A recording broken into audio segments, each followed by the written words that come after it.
வணக்கம், welcome back to Jas Tamil YouTuber. இன்னைக்கு இந்த பதிவில் நம்ம பார்க்க போறது நாளைய தினம் விநாயகர் சதுர்த்தி. நம்மளுடைய செல்வ வளம் அதிகரிக்கிறதுக்கு இந்த விநாயகர் சதுர்த்தியில விநாயகரை நம்ம எப்படி வழிபாடு பண்ணலாம், எந்த நேரத்துல விநாயகர் வாங்கலாம் அப்படிங்கறத பத்தி தான் தெரிஞ்சுக்க போறோம். தொடர்ந்து பதிவை பாருங்க. மகாலட்சுமியை வழிபாடு செய்யறது மூலமா தான் லட்சுமி கடாட்சம் வீட்டுல உயரும் அப்படின்னு சொல்லுவாங்க. ஆனா விநாயகர் சதுர்த்தி அன்னைக்கு விநாயகரை நம்ம வழிபாடு செஞ்சோம் அப்படின்னா நம்மளுடைய செல்வ வளமானது அதிகரிக்கும், கடன் சுமை குறையும். நாளைய தினம் பாத்தீங்கன்னா விநாயகர் சதுர்த்தி எல்லார் வீட்லயுமே கண்டிப்பா களிமண்ணால செஞ்ச பிள்ளையார் வாங்குவோம். அந்த பிள்ளையார வாங்குறப்ப நீங்க இந்த ஒரு விஷயத்தை மட்டும் கடைபிடிங்க. உங்களுடைய கர்ம வினையானது கண்டிப்பா தீர்ந்து உங்களுடைய கடன் சுமையானது குறையும். அது என்ன அப்படிங்கறத இப்ப நம்ம தொடர்ந்து பார்க்கலாம்.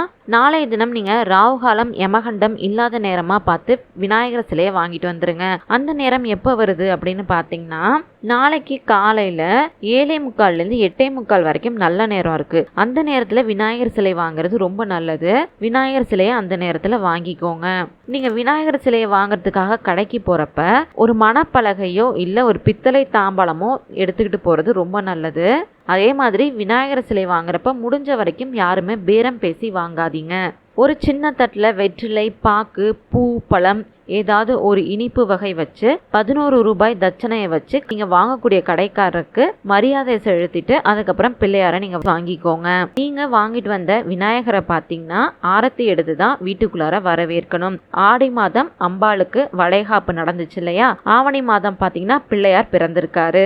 புதுசா ஒரு குழந்தை நம்ம வீட்டுல பிறந்துச்சு அப்படின்னா நம்மளுடைய வீட்டுல எவ்வளவு சந்தோஷமா எவ்வளவு மனநிறைவோட இருப்போமோ அதே மாதிரிதான் பிள்ளையார நம்ம ஆரத்தி எடுத்து நம்ம வீட்டுக்குள்ளார நம்ம வரவழைக்கணும். பூஜை அறையில அமர வச்சுட்டு அவருக்கு உங்க வீட்டுல இருக்கக்கூடிய தங்க நகைகள் எல்லாத்தையும் போட்டு அலங்காரம் செஞ்சுக்கோங்க. விநாயகர் சதுர்த்தி சமயத்துல விநாயகருக்கு நிறைய இனிப்பு பலகாரங்கள் வச்சு, இளநீர் வச்சு, தர்பூசணி வச்சு வழிபாடு செய்யறது ரொம்ப நல்லது. அதே மாதிரி நாளைய தினம் விநாயகருக்கு எருக்க மாழை, அருகம்புல் சாத்துறது ரொம்ப ரொம்ப நல்லது. நான் ஏற்கனவே நம்ம சேனல்ல விநாயகர் சதுர்த்தி அன்னைக்கு விநாயகருக்கு வைக்க வேண்டிய 21 பழங்கள், 21 இலைகள், விநாயகருக்கு செய்ய வேண்டிய 21 இலை அர்ச்சனை இது எல்லாமே கொடுத்திருக்கேன். அதுக்கான லிங்க் பாத்தீங்கன்னா கீழே இருக்க கமெண்ட் பாக்ஸ்லயும் தரேன், டிஸ்கிரிப்ஷன்லயும் தரேன், நம்மளுடைய சேனலோட கம்யூனிட்டி டேப்லயுமே இருக்கு. போய் மறக்காம லிங்கை கிளிக் பண்ணி செக் பண்ணி பாருங்க. அதுல நான் 21 வகையான பழங்கள் என்ன, 21 வகையான பூக்கள் என்ன, 21 வகையான இலைகள் என்ன அப்படின்றத நான் சொல்லியிருக்கேன். பார்த்து தெரிஞ்சுக்கோங்க நீங்களுமே.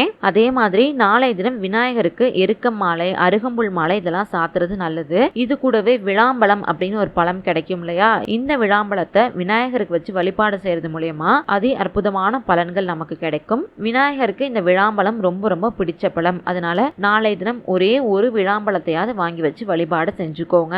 அதுக்கப்புறம் முக்கியமான விஷயம், நீங்க விநாயகரை அமர வைக்கக்கூடிய மணப்பலகையிலயோ இல்ல தாம்பாள தட்டுலயோ அரிசி மாவால கிளீம் டிஸ்பிளேல கொடுத்திருக்கேன். இந்த வார்த்தையை நீங்க எழுதிக்கோங்க. விநாயகருக்கு உரிய மந்திரம் இது. இந்த வார்த்தையை எழுதினதுக்கு அப்புறம் அதுக்கு மேல விநாயகரை நீங்க அமர வச்சு வழிபாடு செய்யறப்ப உங்களுடைய செல்வ வளம் பாத்தீங்கன்னா அதிகரிக்கும். விநாயகர் சதுர்த்தி அன்னைக்கு நம்ம வாங்கிட்டு வந்த இந்த மண் பிள்ளையார பாத்தீங்கன்னா நீங்க தொடர்ந்து 3 நாட்கள் உங்களுடைய வீட்டிலேயே வச்சு வழிபாடு செஞ்சுக்கோங்க. தினமுமே நீங்க நெய்வேத்தியமா ஏதாவது வைக்கணும். உங்களால தினமுமே நெய்வேத்தியம் ஏதாவது செய்ய முடியும்னா செஞ்சுக்கோங்க. செய்ய முடியல அப்படிங்கிற பட்சத்துல பால்ல வெல்லமும் ஏலக்காயும் கலந்து வச்சிங்கனாலே போதுமானதுதான். 3வது நாள் அன்னைக்கு பாத்தீங்கன்னா கண்டிப்பா விநாயகரை கரைச்சிடணும். அந்த களிமண்ல இருக்கக்கூடிய ஈரம் காயறதுக்குள்ளார நம்ம விநாயகரை ஓடக்கூடிய தண்ணீர்ல கொண்டு போய் விட்டுறணும். இதை நீங்க கடைபிடிக்கிறப்ப உங்களுடைய வாழ்க்கையில இருக்கக்கூடிய தீராத கஷ்டங்கள், துன்பங்கள், தடைகள் எல்லாமே விலகும். அதுக்கப்புறம் பாத்தீங்கன்னா உங்களுடைய வயசுக்கு ஏத்த மாதிரி அத்தனை தேங்காயை நீங்க வாங்கிட்டு போய் நாளை தினம் நீங்க சிதற தேங்காய் உடைக்கிறது ரொம்ப நல்லது. ஒருவேளை உங்களால அத்தனை தேங்காய்லாம் வாங்க முடியல அப்படிங்கிற பட்சத்துல ஒரே ஒரு தேங்காவாவது வாங்கி சிதற தேங்காய் உடைச்சுக்கோங்க. முக்கியமான விஷயம், நீங்க உடைச்ச சிதற தேங்காயை நீங்க எடுத்துட்டு வரக்கூடாது. அதுதான் ரொம்ப ரொம்ப முக்கியம். இப்ப நம்ம இந்த பதிவுல பார்த்திருக்க விஷயங்கள் எல்லாமே பாத்தீங்கன்னா ரொம்ப ரொம்ப எளிமையா கடைபிடிக்கக்கூடிய விஷயங்கள் தானே. நாளை தினம் எல்லாருமே இந்த முறையில விநாயகரை வழிபாடு செஞ்சு நல்ல பலன்களை பெற பாருங்க. கண்டிப்பா அடுத்த வருடம் வரக்கூடிய விநாயகர் சதுர்த்திக்குள்ளார உங்களுடைய வேண்டுதல்கள் எல்லாமே நிறைவேறும். அனைவருக்கும் இனிய விநாயகர் சதுர்த்தி நல்வாழ்த்துக்கள். நன்றி, வணக்கம்.